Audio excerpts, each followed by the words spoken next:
ഭാവിയില് ഫ്യൂച്ചർ ഹസ്ബൻഡിനെ കുറിച്ചുള്ള ഒരു കൺസെപ്റ്റ് എന്താണ്? ഭാവിയിൽ ഫ്യൂച്ചർ ഹസ്ബൻഡ്, ഒരു കയ്യബദ്ധം നാറ്റിക്കരുത്. ഫ്യൂച്ചർ ഹസ്ബൻഡിനെ പറ്റിയിട്ടുള്ള കൺസെപ്റ്റ്. അങ്ങനെ പ്രത്യേകിച്ച് കൺസെപ്റ്റുകളൊന്നും എനിക്കില്ല. അങ്ങനെ പറയരുത്. കല്യാണത്തോട് തന്നെ ഞാൻ യോജിക്കുന്നുണ്ട്.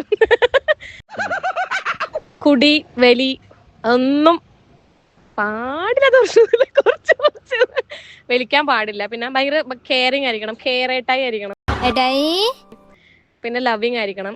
രണ്ടാമതായിരുന്നു വെച്ചിട്ടുണ്ടെങ്കിൽ ആംഗ്രി മാൻ എനിക്ക് ഇഷ്ടമല്ല. ഐ ഹേറ്റ് ആംഗ്രി മാൻ. ആവശ്യത്തിന് ഓക്കെ, അനാവശ്യത്തിന് ശരിയാവില്ല. ടോക്സിക് ആവരുത് ഒരിക്കലും. ടോക്സിക് ആവാൻ പാടില്ല. പൊസസീവ്നെസ് ഒരു പരിധി വരെ ഓക്കെയാണ്, അത് നമുക്ക് ഉണ്ടാവുമല്ലോ സ്വാഭാവികമായിട്ടും. അത് ഓവർ ആകുമ്പോഴാണ് ടോക്സിസിറ്റി ആവുന്നത്, അതാവാൻ പറ്റില്ല. ഇപ്പോഴേ കല്യാണം പ്രതീക്ഷിക്കാമോ? ഞാൻ പെട്ടെന്ന് തന്നെ ഇതുപോലെ ഒരു ചെക്കനെ കണ്ടുപിടിച്ച് ഞാൻ കല്യാണം കഴിക്കുന്നതായിരിക്കും. വാവ്.